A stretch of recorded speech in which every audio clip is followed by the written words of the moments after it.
नमस्कार, मैं भारत पंचवाद स्वागत करता हूं आपका राजीव टाइम्स में। ये रुक करते हैं बुलेटिन की ओर। मध्य प्रदेश में पुलिस कांस्टेबल भर्ती घोटाले को लेकर सियासी पारा चढ़ गया है। आज विधानसभा परिसर में कांग्रेस विधायक दल ने जोरदार प्रदर्शन किया। नेता प्रतिपक्ष मोहन सिंघार की अगुवाई में कांग्रेस विधायकों ने खाकी वर्दी पहनकर सरकार के खिलाफ जमकर नारेबाजी की। सिंघार ने इस घोटाले को व्यापम पार्ट 2 करार दिया और न्यायिक जांच की मांग करते हुए कहा कि दोषियों को बख्शा नहीं जाएगा। मध्य प्रदेश विधानसभा का सत्र जैसे जैसे आगे बढ़ रहा है, विपक्ष का आक्रोश भी तेज होते जा रहा है। आज लगातार 8वें दिन भी कांग्रेस ने पुलिस भर्ती घोटाले को लेकर भारी विरोध किया। गांधी प्रतिमा के सामने विधायकों ने खाकी वर्दी पहनकर प्रदर्शन किया। हाथों में तख्तियां और जुबान पर सरकार के खिलाफ नारे थे। कांग्रेस ने विपक्ष जांच की फिर से मांग दोहराई है।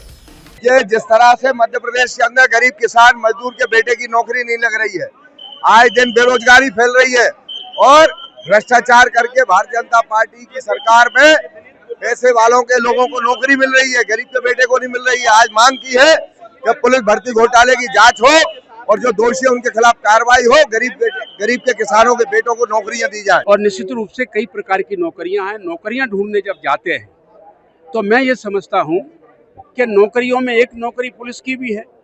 पुलिस की नौकरी में दोहरी मेहनत है। एक तो वो पढ़ाई लिखाई करते हैं, दूसरा फिजिकल मेहनत करते हैं और फिजिकल मेहनत के जरिए वो लाइन में लग जाते हैं कि हम पुलिस में भर्ती होंगे। लाखों लोगों की जो लाइन है, उस लाइन में से एक भी की भर्ती नहीं हुई और जो लाइन में लगा नहीं उनकी भर्ती हो गई। ये एक बड़ा घोटाला है। तो पढ़े लिखे नौजवानों के जीवन के साथ खिलवाड़ नहीं होने देंगे, ये हमारा संकल्प है। इसलिए हमने आज पुलिस भर्ती घोटाला में व्यापक भ्रष्टाचार हुआ है, उसी की जांच को लेकर हम यहाँ आए थे। इस सरकार में जो भी भर्ती हो रही है, चाहे वो पटवारी भर्ती हो, ग्राम सेवक भर्ती हो, रोजगार सहायक की भर्ती हो, अभी पुलिस कांस्टेबल भर्ती हो, पुलिस भर्ती हो, सब में घोटाला है। ऐसे बहुत से लोग जिनके आधार कार्ड नहीं मिल रहे हैं, जिन्होंने पास हो गए नौकरी नहीं करना चाह रहे हैं।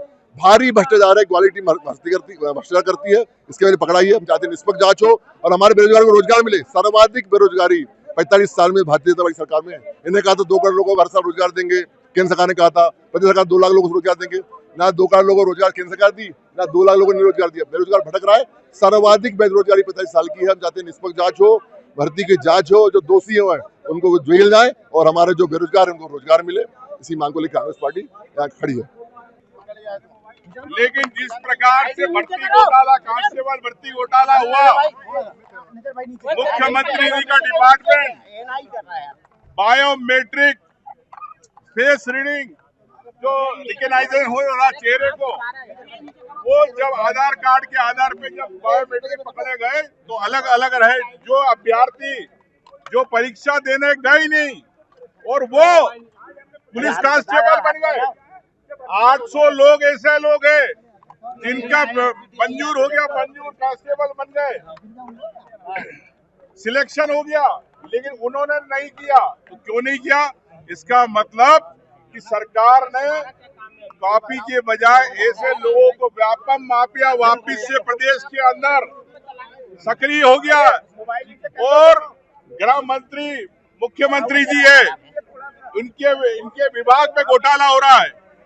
पूरे प्रदेश के युवा जो रात दिन पढ़ाई करते, मेहनत करते, जिनके परिवार माँ बाप चाहते कि पढ़ के आगे निकलेंगे, लेकिन जिस प्रकार से आप देख रहे हो ये व्यापक माफिया के लोग, सरकार में बैठे लोग जो पैसे लेके फर्जी कांस्टेबल बनाना चाहते, तो फर्जी पुलिस के लोग रहेंगे फर्जी डिपार्टमेंट के अंदर, तो कैसे जनता के साथ न्याय करेंगे?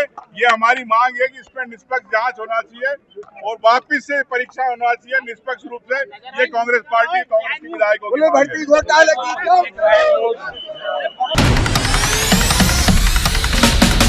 गांधीनगर इलाके के एक पेट्रोल पंप पर दबंगई की सारी हदें पार हो गई। बिना हेलमेट पेट्रोल न देने पर कुछ बदमाशों ने कर्मचारियों से मारपीट कर दी। न सिर्फ मारपीट की बल्कि पंप से 5000 रुपये भी लूट लिए। पूरी वारदात सीसीटीवी कैमरा में कैद हो गई। पुलिस ने मामला दर्ज कर लिया है और आरोपियों की तलाश शुरू कर दी है। कर्मचारी दहशत में है।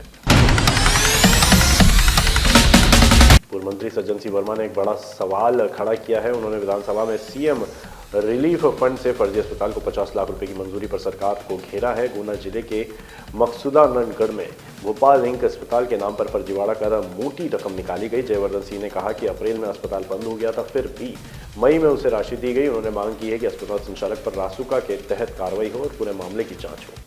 और इसमें आश्चर्य की बात तो ये है, जिस दिन मेरा पर्चा लगा था, मैंने सबमिट किया था सचिवालय में, उसके एक दिन बाद गुना मुख्य चिकित्सा अधिकारी इस मामले की जांच का आदेश करते हैं और मेरे प्रश्न में मैंने ये मांग करी थी कि भाई क्या इस अस्पताल की जांच हुई, तो मुझे उत्तर में दिया गया है कि ये अस्पताल मौके पे नहीं मिला, अस्पताल था ही नहीं मौके पर।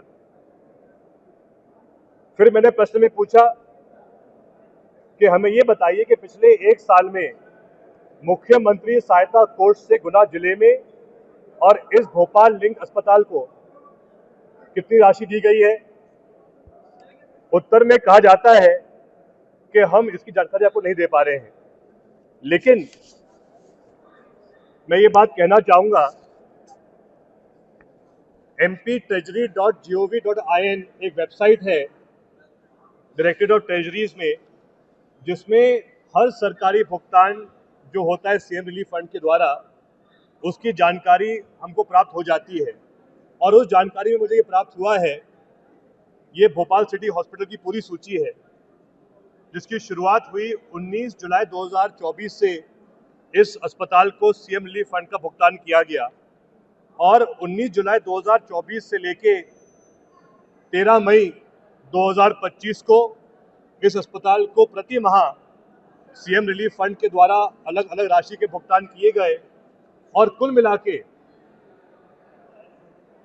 10 महीनों में 48,70,000 रुपए सीएम रिलीफ फंड के द्वारा इस अस्पताल को दिए गए, जबकि स्वयं मंत्री ने उत्तर में दिया है कि ये अस्पताल मौके पे पाया ही नहीं गया है। अब इसमें दूसरी बात सामने ये आती है कि जब ये पूरी जांच की गई सीएमएचओ गुना के द्वारा, तो 4 अप्रैल 2025 को भोपाल लिंक अस्पताल मकसूदनगढ़ के मालिक द्वारा ये आवेदन दिया जाता है प्रमुख चिकित्सा प्रभारी गुना को, जहां वो कहता है कि आज दिन से हम अस्पताल बंद कर रहे हैं और अब ये अस्पताल वहां पर नहीं रहेगा मौके पर। ये बात कब की है? 4 अप्रैल 2025 की। लेकिन आश्चर्य की बात यह है कि इस आवेदन के बाद भी जब स्वयं मालिक कह रहा है कि हम तो अस्पताल बंद कर रहे हैं, लेकिन उस आवेदन के बाद भी अप्रैल में बंद कर दिया, लेकिन मई में 3 बार सीएम रिलीफ फंड के द्वारा बंद किए हुए अस्पताल को राशि का भुगतान किया गया। नेता प्रतिपक्ष मोहन सिंघार ने वीआईपी ड्यूटी से लेकर किसानों की समस्याओं और अंतर्राष्ट्रीय मसलों तक सरकार को घेरा है। उन्होंने कहा है कि कलेक्टर और तहसीलदारों को वीआईपी ड्यूटी से मुक्त किया जाना चाहिए। किसानों की बिजली परेशानी पर बुले लाइनमैन परेशान कर रहे हैं, सरकार मॉनिटरिंग क्यों नहीं करती। वहीं सीएम रिलीफ फंड और खदानों पर हो रहे नुकसान को लेकर भी बीजेपी पर निशाना साधा। साथ ही राहुल गांधी और चीन के मुद्दे पर कहा, बयान का संदर्भ अलग था, प्रधानमंत्री को अमेरिका पाकिस्तान के हथियार सौदे पर जवाब देना चाहिए। देखिए, मैं माननीय सुप्रीम कोर्ट की टिप्पणी पर कोई कहना ठीक नहीं रहेगा, लेकिन मैं इतना जरूर कहता हूँ कि भारत पे चाहे कोई भी व्यक्ति हो, हर व्यक्ति के लिए देश है। और माननीय राहुल गांधी जी ने जो कहा उनका संदर्भ अलग था, लेकिन मैं प्रधानमंत्री जी से पूछना चाहता हूँ कि देश के जो निर्यातक है, जो ट्रेड वॉर चल रहा है, चाहे अमेरिका से चल रहा है या अन्य देशों से आपका चल रहा है, अमेरिका जिस प्रकार से टैरिफ बढ़ा रहा, उसमें सरकार की नीति स्पष्ट क्यों नहीं, सरकार की पॉलिसी स्पष्ट क्यों नहीं? क्या हम अमेरिका से डरते हैं? ये प्रधानमंत्री जी बताएं। क्या कारण है कि आज जो अमेरिका पाकिस्तान को लाखों करोड़ों अरबों डॉलर के हथियार देता है, तो हमें आज क्यों समझौता करना पड़ता है? क्यों आज ट्रम्प के कहने पे आज ट्रम्प ने कई बार ट्वीट किया, पूरे विश्व ने देखा, प्रधानमंत्री जी उसको खंडन करते हैं। अगर आपको खंडन था तो आपको सीज फायर नहीं करना, सीज फायर नहीं होता तो आज पाकिस्तान के 2 टुकड़े होते, पाकिस्तान के 2 टुकड़े होते, पाक अधिकृत कश्मीर हमारा होता। इंदौर के चंदननगर थाना क्षेत्र में बिना हेलमेट के पेट्रोल नहीं देने पर एक युवक द्वारा पेट्रोल पंप कर्मचारी के साथ मारपीट का वीडियो सोशल मीडिया पर जमकर वायरल हो रहा है, जिसमें पेट्रोल भरवाने आए युवक द्वारा कर्मचारी के साथ जमकर मारपीट की गई। इसका दांत तोड़ दिया गया। युवक ने अपने और कुछ साथियों को फोन कर बुला दिया, जिसके बाद विवाद और बढ़ने लगा। वहीं मारपीट की पूरी वीडियो पेट्रोल पंप पर लगे सीसीटीवी कैमरे में कैद हो गई। सीसीटीवी फुटेज के आधार पर विवाद करने वाले युवक जल्द ही गिरफ्तार होंगे। लक्की पेट्रोल पंप है, चंदननगर थाने के अंतर्गत आता है और वहाँ पर एक कर्मचारी जिसके द्वारा रिपोर्ट लिखाई गई, उसके द्वारा ये बताया गया था कि बिना हेलमेट के एक व्यक्ति आया था और बाइक पर आया था और उसने पेट्रोल डालने के लिए बोला। चूँकि हेलमेट नहीं था इस वजह से उसने मना किया, तो इस बात पर से उससे विवाद करने लगा, गाली गलौज की, अश्लील गाली गलौज की, उसके साथ मारपीट की, जान से मारने की धमकी दी। तो इस पर से थाना चंदननगर में विभिन्न धाराओं में जान से मारने की धमकी, अश्लील गाली और मारपीट के जो विवाद की धाराओं में केस रजिस्टर किया कर इन्वेस्टिगेशन में लिया गया है। सीसीटीवी फुटेज भी इसके प्राप्त हो गए हैं, तो सोशल मीडिया पर भी वायरल हो रहे हैं। सीसीटीवी फुटेज को भी इन्वेस्टिगेशन में शामिल किया गया है। मारपीट हुई है और उसमें प्रदीप नाम के व्यक्ति के खिलाफ उन्होंने FIR कराई है, तो उसमें उसको राउंड अप किया जा रहा है। इंदौर से एक चौंकाने वाली रील सोशल मीडिया पर वायरल हो रही है, जिसमें रक्षाबंधन के पावन अवसर पर एक बहन अपने भाई को पूजा की थाली में शराब की बोतल देती नजर आ रही है। इस रील पर बजरंग दल ने कड़ी आपत्ति जताई। संगठन का कहना है कि यह हिंदू त्योहारों और संस्कृति का अपमान है। बजरंग दल ने मामले में सख्त कार्रवाई की मांग की है और चेतावनी दी है कि अगर संस्कृति से छेड़छाड़ की गई तो उसका करारा जवाब दिया जाएगा। फिलहाल पुलिस ने शिकायत के आधार पर जांच शुरू कर दी है। ग्वालियर किले को लेकर मैंने अपनी बात सदन में रखी है। ऐसी किसी भी प्रकार की योजना पर्यटन विभाग के पास नहीं है, ना ही हम ग्वालियर किले को होटल के रूप में परिवर्तित कर रहे हैं। ये बात पर्यटन विभाग राज्य मंत्री धर्मेंद्र लोधी ने कही। वहीं कांग्रेस द्वारा कलेक्टर के काम को लेकर किए सवाल पर धर्मेंद्र लोधी ने कहा, ये कांग्रेस तय नहीं करेगी किसे क्या करना है। ये डॉक्टर मोहन यादव की सरकार है, ये हम तय करेंगे किसको क्या काम करना है। संजय पाठक को लेकर उमंग सिंगार के दिए बयान पर उन्होंने कहा है कि उमंग सिंगार किसी भी प्रकार का बयान देते रहते हैं। मुझे लगता है कि जिस प्रकार के बयान उमंग सिंगार देते हैं वो कांग्रेस की हताशा और निराशा को दर्शाता है। भाषण के दौरान ये प्रश्न आया था कि कुछ लोगों को ये किसी के माध्यम से पता चला हुआ कि ग्वालियर के किले को होटल के रूप में परिवर्तित कर रहे हैं, जबकि ऐसी कोई बात नहीं थी। ना ही पर्यटन विभाग संस्कृति मंत्रालय के पास ऐसा कोई प्रस्ताव था। ये किसी ने, मुझे लगता है, भ्रम फैलाने की दृष्टि से इस प्रकार की बात कही थी।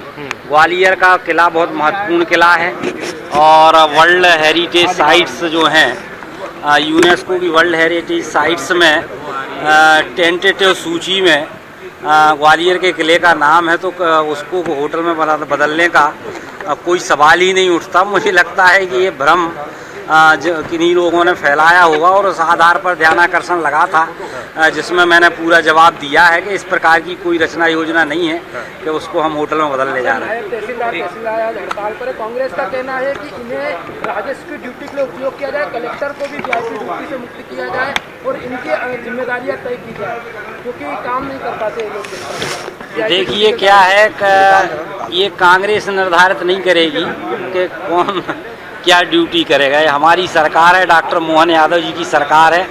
हम निर्धारित करेंगे कि कौन क्या करेगा। कांग्रेस को तो जनता ने ये निर्धारित करने के हक से बेदखल कर दिया है, तो कांग्रेस के लोग इस प्रकार के ख्याली पुलाव पकाते रहते हैं।